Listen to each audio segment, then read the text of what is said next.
Wydaje mi się, że powinniśmy zacząć od tego w ogóle, skąd przyszedł ci do głowy ten temat, żeby na jego podstawie napisać książkę, bo umówmy się, nie jest to temat wyeksploatowany i mało osób w ogóle wie o tym, że w obozie koncentracyjnym Auschwitz-Birkenau w 1943 roku powstał dom publiczny.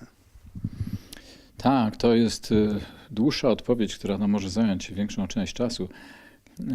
Ja jestem tworem XX wieku.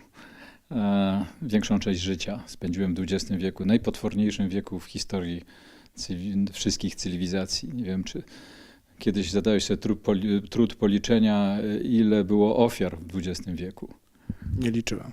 No, ponad 200 milionów. Począwszy od szaleństwa I wojny światowej, poprzez drugą, komunizm, faszyzm, potem Azję, Afrykę i tak dalej. No po prostu wiek koszmaru, w którym II wojna, Holokaust i obozy koncentracyjne oraz rosyjskie łagry były najgorszą częścią tego wszystkiego, co człowiek wymyślił w XX wieku. I chodziło to za mną od dziecka. Ja pochodzę z pokolenia, które było karmione II wojną światową bez przerwy. Na tym polegała propaganda komunistyczna. Wożono nas jako dzieci do obozów koncentracyjnych, później jako dorosły. Próbowałem odwiedzać Auschwitz, chociaż przyznam, że nie mogłem wejść w wieku 400 paru lat. Holokaust za mną chodził.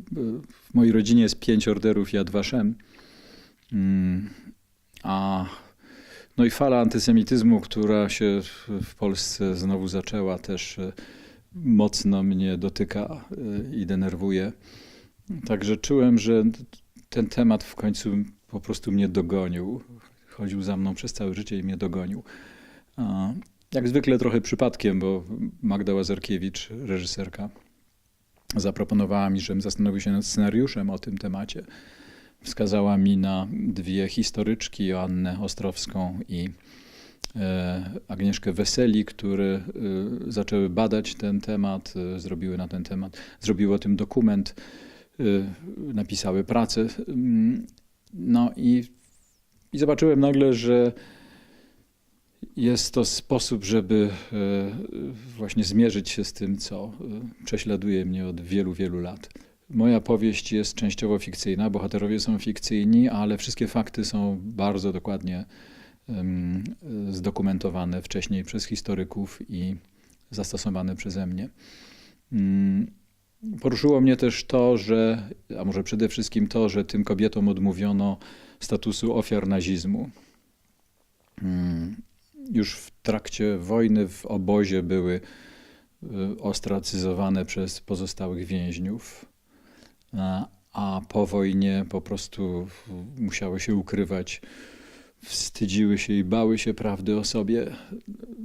Trudno oceniać ludzi, którzy tak reagowali po wojnie. Z mojego punktu widzenia i naszego współczesnego to ogromna niesprawiedliwość, bo powtarzam zawsze to pytanie, kto jest pewien swojego zachowania w sytuacji, kiedy przymiera się z głodu, z zimna, z złego traktowania. W każdej chwili można zginąć i to w okrutny sposób. Umrzeć na tyfus albo inną czerwonkę. I kto w takiej sytuacji jest pewien, że na przykład nie zostałby kapo albo nie zacząłby donosić? Kto w takiej sytuacji jest pewien, że odmówiłby takiej pracy, na jaką się decyduje bohaterka mojej powieści? Myślę, że w tym momencie powinniśmy czytelnikom przyszłym twojej książki wyjaśnić, że Komando Pów to są kobiety, które zdecydowały się w zamian za jedzenie i obietnicę zwolnienia po pół roku pracy takiej, a nie innej, czyli bycia prostytutkami, no właśnie one się tym zajmują i są prostytutkami, z których usług korzystają więźniowie aryjscy. Tak jest. Nie przepadam za tym określeniem aryjscy, no ale w skrócie wiemy, o co chodzi. Tak, więźniowie nieżydowskiego pochodzenia i też nie mogły być kobiety żydowskiego pochodzenia, nie mogły pracować w tym domu publicznym, choć w mojej powieści okazuje się inaczej, ale nie będę tego uprzedzał. Tak, był to chory pomysł SS-manów, żeby podnieść wydajność trochę bardziej uprzywilejowanych więźniów, którzy pracowali w fabryce, na przykład IG Farben, albo którzy byli kapo, albo którzy byli więźniami funkcyjnymi. Te kobiety były rzeczywiście trochę lepiej traktowane, nie były dobrze karmione, miały sporą swobodę poruszania się po obozie, natomiast ich życie też było zagrożone, na przykład bardzo prymitywnie wykonywanymi aborcjami w momencie, kiedy zaszły w ciążę, albo wypalaniem jajników z pomocą aparatu rentgena, co się kończyło ciężkim poranieniem, mogło się skończyć też śmiercią. Więc nie były też do końca bezpieczne. No, przyjmowały 10 tak zwanych klientów dziennie. Były w dalszym ciągu więźniarkami, a ta obietnica zwolnienia za pół roku no, była wypełniana rzeczywiście wobec Niemek głównie, które były tak zwanymi więźniarkami kryminalnymi. Niektóre z nich były prostytutkami na wolności, dlatego zostały wysłane do obozu. Nie słyszałem, żeby jakaś Polka została zwolniona, czy kobieta innej narodowości.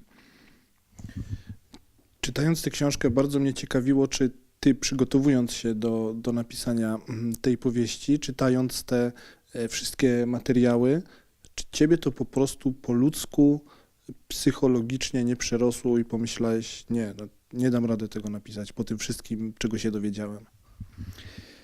Przyznam, że tak było w przypadku scenariusza, który powstał najpierw, scenariusz filmowy. Kilka miesięcy spędziłem czytając wspomnienia kobiet z Birkenau, z Auschwitz i rzeczywiście były to ciężkie miesiące. Ciężka lektura, ciężkie lektury, sny w nocy no i przygnębiający czas.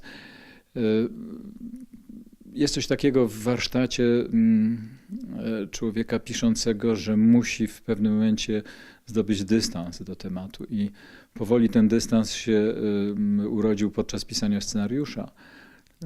I potem, kiedy już pisałem książkę, mogłem też się do tego odwołać.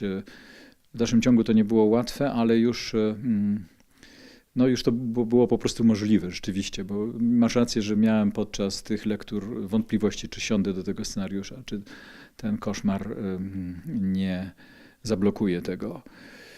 Miałem też taką motywację, że pomyślałem o tym, że następne pokolenia rzadko sięgają do tych książek z przeszłości, do tych wspomnień, do książek opublikowanych dawno temu, w latach 50., 60., 70. I że ta pamięć istnieje, ale zdarzyło mi się, że ludzie, którzy przeczytali Komando PUW, powiedzieli: nie sądziłam, czy nie sądziłem, że to było aż tak koszmarne.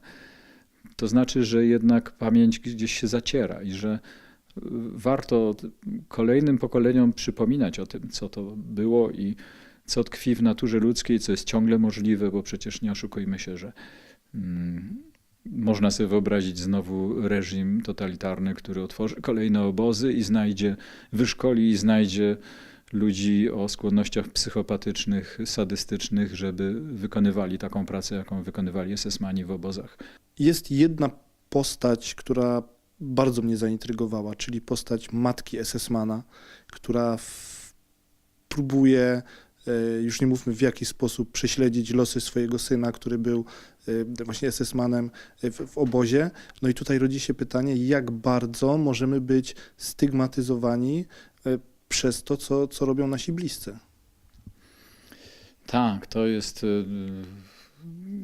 trudny bardzo temat na pewno dla każdego, kto w rodzinie ma kryminalistę, zbrodniarza, kogoś, kto krzywdzi innych i tak dalej.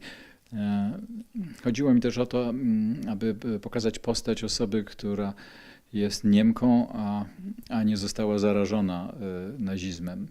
Nie miała z tym nic wspólnego, jak wielu Niemców, którzy byli steroryzowani, nie odważali się protestować albo ginęli protestując. Tacy też byli i trafiali też do obozów, ale zachowali przytomność umysłu i nie brali udziału w zbrodniach nazistowskich.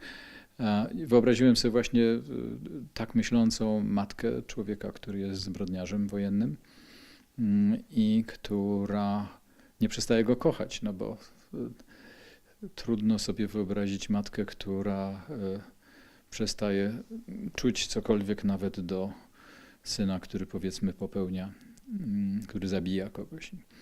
W dalszym ciągu jest jego matką i jej nadzieja, że znajdzie coś, co go moralnie uratuje, co uratuje go przed wyrokiem, jak jest w tej powieści, jest tak naturalna, jak naturalne jest macierzyństwo podstawowe, głębokie, nie do zmiany.